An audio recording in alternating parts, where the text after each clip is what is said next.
Okay, so I'm Yannick, and today I will tell you about young activism, but not what you usually think about young activists, not about their courage, diligence, what they do, and their successes that went to front covers of great magazines. So I'm going to tell you about the dark side of it, about the look from behind the scenes. So let me start with a short story. I will illustrate with a game you probably know. There you have it. So at first, we need to create a scene. Maybe not this one. Oh, this one should be fine.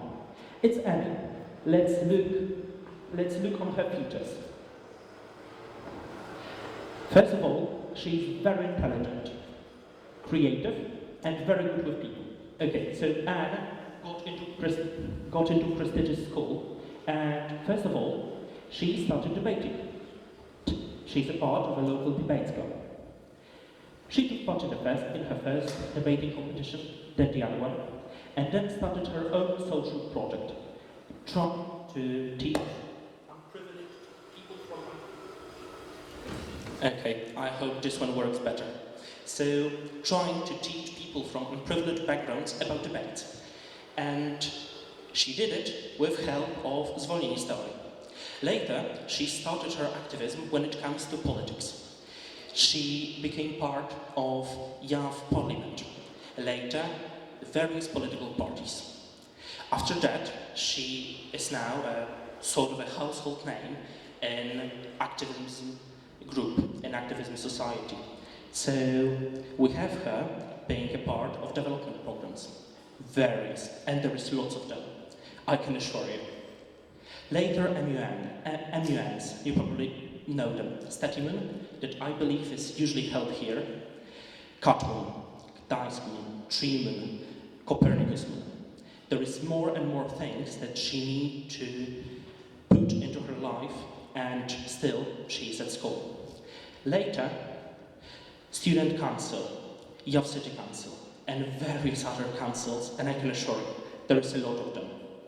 And at some point, Annie realized that it's not going the right way. It's getting worse and worse.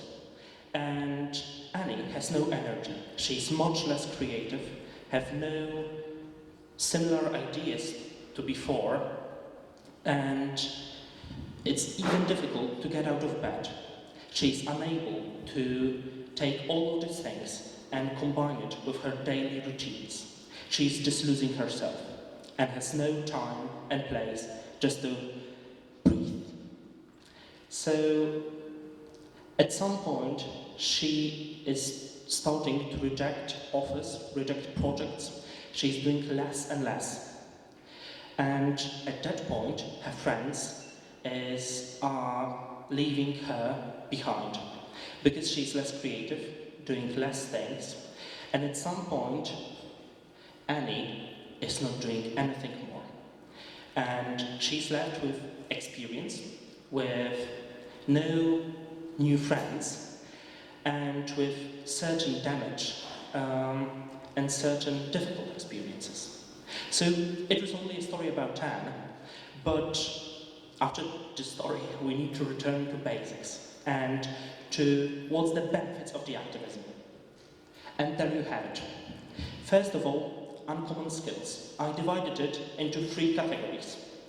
So when it comes to uncommon skills, not many people from your generation and people my age know how to write a proper email, how to secure funding for a project, how to manage group, how to create marketing materials.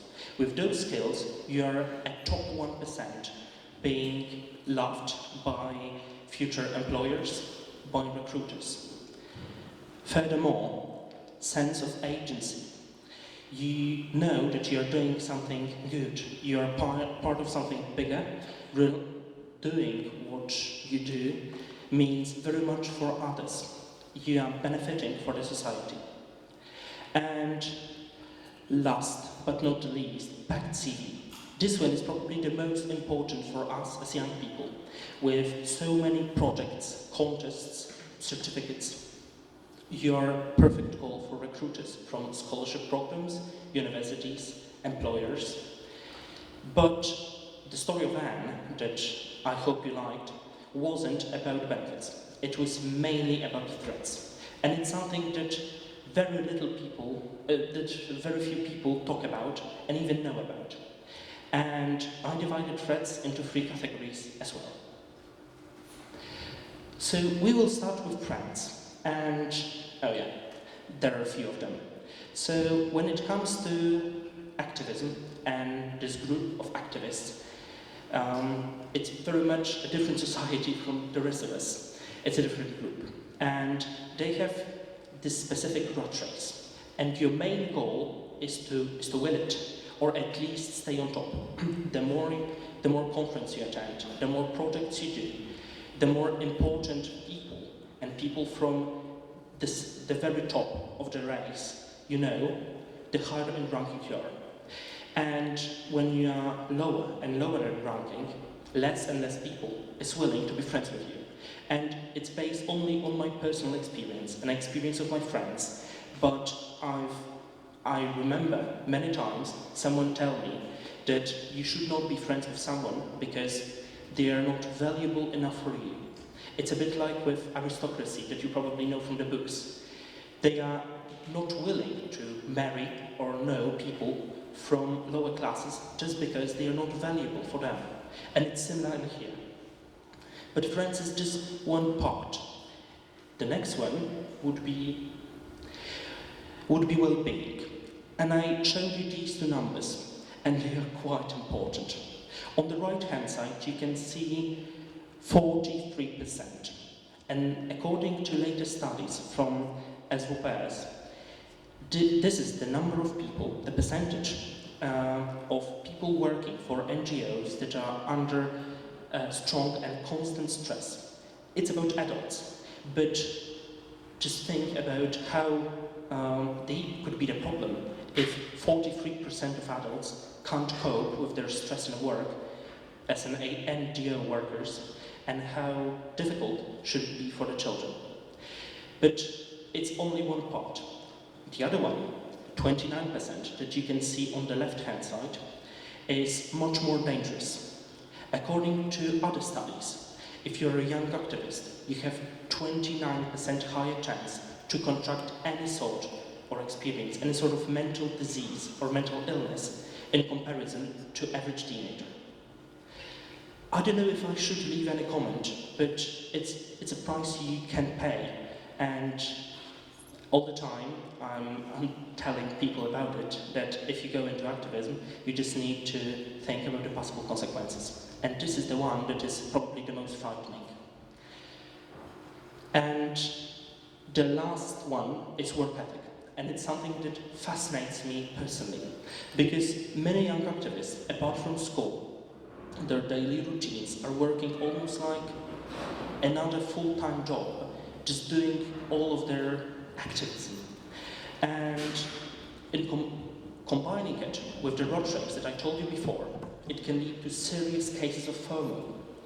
And as you probably know, it's very dangerous to have FOMO, because you have less time for yourself, for your passions. You're not developing properly, and many young activists have it. So just a few days ago, when I was preparing my presentation for you today, I found out this banner, and it's from Facebook, and it's a banner that is promoting NGO promotion event in Gdynia. Actually, I went there just to see what's going on there, and they were talking all the time about how important and how good for you is activism and being part of their organization. And what I believe was meant to be funny, in the left corner you can see their slogan. It's "Get a FOMO with us." So I don't know if it should have been funny, but it shows that even certain NGOs, well-founded, well-established organizations, don't care or don't know about the problem. And unfortunately, most of the young leaders with such work ethic won't become world leaders in the future. They will probably become just regular white-collar workers in the corporations because their energy and their drive to success isn't about succeeding. It's about doing more and more constantly. So there is a high chance they will be used by their employers to run all the time, but without being able to promote them, because they will still would like to use them on the low levels in organizations. But it's about prediction. So, summing up, you already know Annie, and for Annie, activism is something great. She had great fun, get new skills, but it's a bit like with alcohol or weed. If you use it, you can have great fun and great experience. But certain people using it can very much complicate their life or even destroy it. So just take care. Thank you a lot.